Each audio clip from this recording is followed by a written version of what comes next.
Donald Trump-Xi Jinping meet in Busan. US-China deal suspends tariffs and opens paths for soybeans.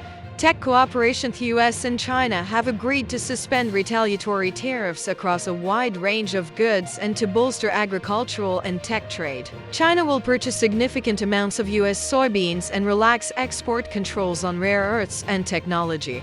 The agreement, finalized during the Busan summit, marks the most significant thaw in US-China relations since 2019. Both sides emphasized that this deal could serve as a foundation for broader cooperation in technology, green energy, and infrastructure. Sources suggest that Washington may ease restrictions on advanced semiconductor exports if Beijing maintains fair trade practices. The move is expected to stabilize global markets and reduce tension in supply chains heavily impacted by previous tariff wars. Cyclone Mantha hits India's east coast with severe storms and flooding. A powerful cyclone made landfall on India's eastern coast, particularly affecting the state of Andhra Pradesh. Wind speeds reached 90 to 110 km per hour, 55-68 mph as the storm struck, bringing torrential rains that flooded low-lying villages and washed out infrastructure. Red alerts were issued for 19 districts, with over 38,000 people evacuated in Andhra Pradesh and another 32,000 in neighboring Orissa.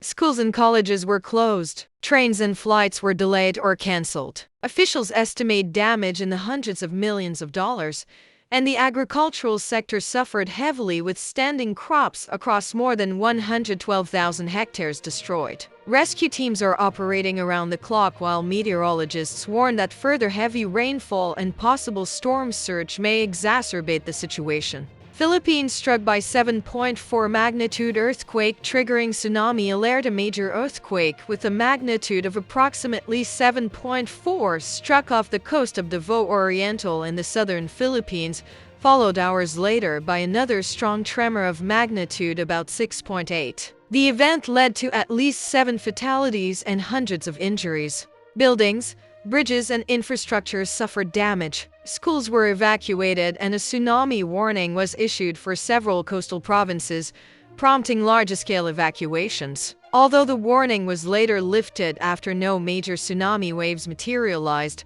authorities still warn of aftershocks and structural vulnerabilities. The incident highlights the region's susceptibility to seismic disasters and underscores the urgency of disaster preparedness in the Pacific Ring of Fire. Australia writes to Turkey over COP31 hosting dispute. Australia's Prime Minister Anthony Albanese has sent a letter to Turkish President Recep Tayyip Erdogan regarding the ongoing stalemate between Australia and Turkey over hosting the COP31 United Nations Climate Change Conference in 2026. Australia emphasized its partnership with Pacific Island nations, while Turkey pointed to its central location and lower carbon footprint. Turkey to urge coordinated action on Gaza at upcoming meeting. Turkey's Foreign Minister Hakan Fidan is expected to call for a coordinated international effort among Muslim-majority countries to turn the ceasefire in Gaza into a lasting peace. The US-brokered truce has failed to resolve key issues, and Turkey plans to press for accountability over humanitarian aid and Israeli operations. Turkish refineries increase non-Russian oil purchases amid Western sanctions. Turkey's largest oil refineries are reported to be buying significantly more non-Russian crude oil in response to new Western sanctions on Russia, indicating a shift in Turkey's energy import strategy. Turkish nationals narrowly escape al-Shabaab ambush near Mogadishu. A group of Turkish nationals working near Mogadishu, Somalia, narrowly escaped an ambush by the militant group al-Shabaab. The incident highlights continuing security risks in the region. Sicily faces escalating climate disasters.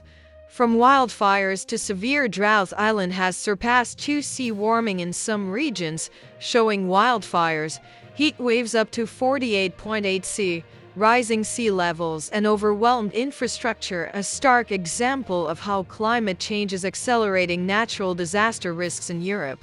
Hurricane Melissa devastates parts of the Caribbean with torrential rain and flooding. Days of torrential rain and flooding from the hurricane have left widespread destruction across Jamaica, Cuba, Haiti, and the Dominican Republic, displacing families and disrupting essential services. Russia warns of decisive response to aggression from NATO or EU nations. Russian Foreign Minister Sergei Lavrov told world leaders at the United Nations General Assembly that any aggression against Russia by NATO or EU countries will be met with a decisive response. Syrian president to visit White House in early November to discuss reconstruction. Prize Ahmed al-Shara of Syria will visit the White House in early November, according to Syria's foreign minister. The visit will focus on post-war reconstruction and U.S. engagement in rebuilding Syria.